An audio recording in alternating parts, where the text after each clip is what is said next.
Hello everyone, welcome to my channel.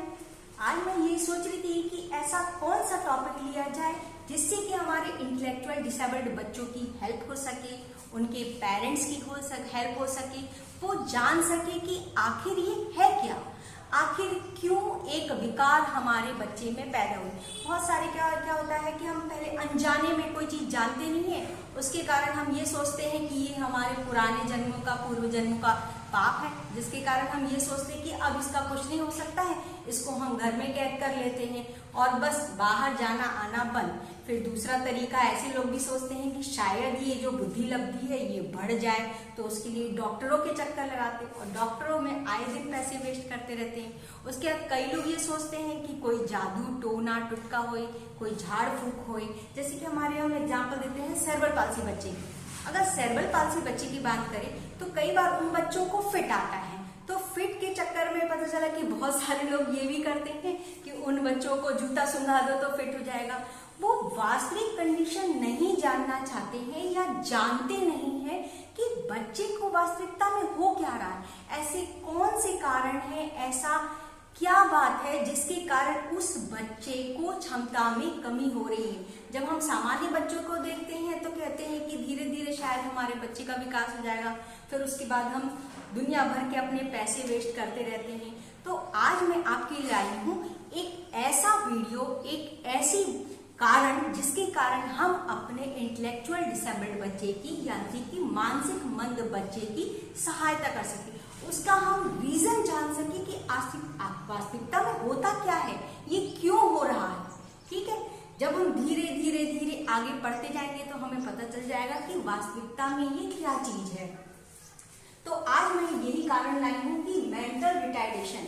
Mental retardation का मतलब होता है कि एक बच्चे की बुद्धि क्षमता में या बुद्धि लब्धि में कमी जो उसकी वास्तविक आयु से कम होती है। मान लीजिए कि एक बच्चा जो है उसकी वास्तविक आयु है 10 साल और उसकी बुद्धि लब्धि है मुश्किल से 2 साल के बच्चे के बराबर। जब वो फिर खुद को बस पहचानता है, अपने पेरेंट्स को पहचानता है, कोई भी बाहर आता है तो उसे देख के रोने लगता है या फिर वो ऐसा रिएक्शन करता है जिससे वो भी एकदम डर जाते हैं कि क्या हुआ है ना। ऐसी जो प्रॉब्लम है उसके लिए जो है हम यहाँ पर कारण आज हम जानेंगे कि मेंटल रिटार्डेशन के कारण क्या है। यहाँ पे बोर्ड पे मैंने कुछ पॉइंट्स लिखे हैं जिसमें है causes of the mental retardation यानी कि मेंटल रिटार्डेशन के क्या कारण है। फिर है biological risk factor and environmental risk factor. हमने बायोलॉजिकल रिस्क फैक्टर की बात करी है, तो बायोलॉजिकल रिस्क फैक्टर का मतलब ये होता है कि हो सकता है कोई हमारी जेनेटिक प्रॉब्लम हो, कोई हमारा बायोलॉजिकल प्रॉब्लम हो, कोई फिजिकल प्रॉब्लम हो जिसके कारण उस बच्चे को जो है मेंटल रिटार्डेशन जो है वो विकार आती है। एक और मैं बहुत जरूरी बात को बताऊंगी आपको कि मेंटल रिटार्डेशन जो होता है ना वो कभी भी ठीक नहीं होता है। चाहे आप कितने भी जादू टोना टुटका करवा लीजिए, चाहे आप कितने भी डॉक्टर्स के चक्कर लगा लीजिए, लेकिन मेंटल रिटार्डेशन यानी मानसिक मंदता जिसे हम आज के समय में हम स्पेशल नीड्स इंटेलेक्चुअल डिसेबल्ड बच्चे कहते हैं, उन बच्चों की जो वास्तविक स्थिति है, उसकी जो वास्तविक बीमारी है वो कभी भी ठीक नहीं होती है। मेंटल रिटार्डेशन एक कंडीशन है, एक स्थिति है जो जीवन भर बनी रहती है और ये जो है ये 0 से लेकर 18 वर्ष तक का जो है वो एक निश्चित मापन में ही आती है। इसके बाद जो है वो आगे नहीं आती है। यदि हम ये कहें कि आज 50 साल का बच्चा है और अचानक वो गिर गया, चोट लग गई, मेंटल रिटार्ड हो गया, तो ऐसा नहीं होता है ना। ये एक कंडीशंस है जो कि क्या होता है बाय बर्थ होता है या फिर कोई चोट लग जाने के बाद जो है वो धीरे धीरे उसकी जो बुद्धि क्षमता हो जाती है बचपन में वो जो है वो कम हो जाती है। तो इसके जो है वो 2 इंपॉर्टेंट फैक्टर होते हैं, एक होता है हमारा बायोलॉजिकल, दूसरा होता है इन्वायरमेंटल। जब हम बायोलॉजिकल की बात करते हैं तो अभी हमने आपको पहले भी बताया था और अभी मैं आपको फिर बता दूं, जैसा है पहले जेनेटिक कॉजन।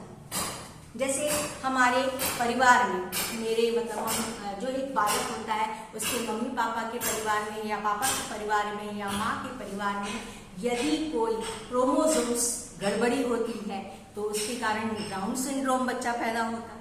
यदि कोई और क्रोमोसोम्स की कमी हो या कोई प्रॉब्लम हो, उसके जीन्स में कोई कमी हो, गुणसूत्रीय जब बनते हैं, जैसे आप सबको पता है कि हमारी बॉडी में गुणसूत्रों के द्वारा जो है वो डीएनए का निर्माण होता है और ये डीएनए हमारे डिसाइड करते हैं कि हमारी आगे का जो गुण है वो कैसे डेवलप होंगे। इसके लिए क्या हो सकते हैं, जेनेटिक रीजन होते हैं, अनुवांशिक यदि मम्मी पापा के हो परिवार में तो उसके कारण हो सकते हैं। दूसरा इसी का है बायोलॉजिकल, मतलब बिफोर कंसेप्शन, है ना, इसमें हो सकता है prenatal conditions, natal conditions और postnatal condition. Prenatal की बात करते हैं तो हम जन्म के पहले की बात करते हैं। स्टार्टिंग के जो माता का जो कंसेप्शन टाइम्स रहता है, जब बच्चे को एक कंसीव करती है माता, तो वो समय जो है वो बहुत ही इंपॉर्टेंट होता है। ये देखा जाता है कि फर्स्ट 3 मंथ, मैं आपको आगे डेवलपमेंटल भी बताऊंगी कि बच्चे का कैसे कैसे कितने महीने में डेवलपमेंट होता है। जब हम बात करते हैं प्री नेटल कॉसेस की, यानी कि उस बच्चे के जन्म के जब स्टार्टिंग के जो 9 महीने होते हैं उस समय यदि प्रिकॉशंस कोई माता जी के द्वारा नहीं लिया जाता है, उस कंडीशन में हमारा बच्चा जो है वो मेंटल रिटायर्ड हो सकता है। कोई दवाई खा ली हो मम्मी ने, या कहीं गिर गई हो, या फिर कोई उन्होंने कोई स्ट्रेस हो, कई बार मेंटली स्ट्रेस भी होता है, कई बार फिजिकली टॉर्चर किया जाता है। ऐसे बहुत सारे फैक्टर्स हैं जिसके कारण क्या हो सकता है, जन्म के स्टार्टिंग के जो पहले 9 महीने पहले होता है उस समय यदि कोई विकार आ जाता है तो उसे हम कहते हैं प्री नेटल कंडीशन। सेकंड होती है हमारी नेटल कंडीशन। जन्म के समय बहुत बार माँ कमजोर रहती है या बच्चा कमजोर पैदा होता है, उस स्थिति में क्या होता है, बच्चे को पीलिया हो गया, बच्चा गिर गया, या फिर डॉक्टर जो है उसको प्रॉपर सही तरीके से उसका जो इलाज होता है वो नहीं कर पाए, या फिर वो डॉक्टर जो है उसको सही प्रकार से उसकी जब बच्चा पैदा होता है तो उस समय उसका इलाज नहीं कर पाए, उसके लिए जो प्रॉपर ट्रीटमेंट है वो नहीं दे पाए, बच्चा गिर जाता है, बच्चे के सिर में चोट लग जाती है। ऐसी कंडीशंस में जो होती है वो नेटल कॉजेस होती है। फिर होती है पोस्ट नेटल कंडीशन। जन्म के बाद, जन्म के समय की हमने बात करी, जन्म के पहले की बात करी, अब हम जन्म के बाद की बात करते हैं। जन्म के बाद की बात करते हैं तो जन्म के बाद यदि तुरंत बच्चा बीमार पड़ जाता है ना, या उसको ऑक्सीजन की कमी आ जाती है, या फिर वो बच्चा जो है वो पीलिया हो जाता है, या कोई भी प्रकार की बुखार आता रहता है महीना भर। जब आपने देखा होगा कि जब बच्चा पैदा होता है तो उसे हम 3 महीने के लिए जो वो पीली बत्ती कहलाती है उसमें रख देते हैं, है ना। ऐसे करके हम उस बच्चे का संरक्षण करते हैं।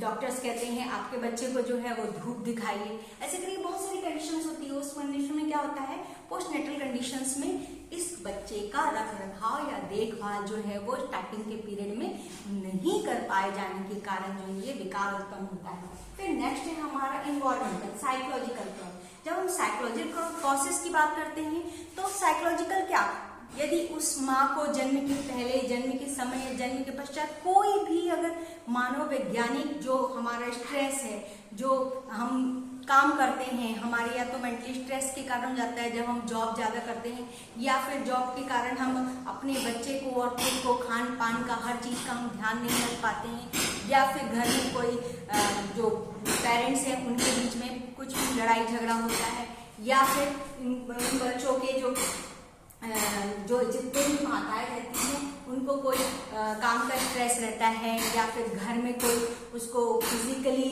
टॉर्चर किया जाता है, या फिर उसको ऐसी मतलब अनवांटेड जितनी भी चीज़ों का ख्याल आता जाता है, या कोई उसको बीमारी हो, कोई इलनेस हो, उसके कारण भी जो है, और कई बार जो है ये बहुत सारी चीज़ें जो है वो दिमागों के स्ट्रेस के कारण होता है, जिसके कारण एक बच्चा जो है वो या एक माता जो होती है वो साइकोलॉजिकल इलनेस आ जाती है या बीमार हो जाती है, जिसके कारण उस बच्चे को साइको सोशल प्रॉब्लम हो सकती है।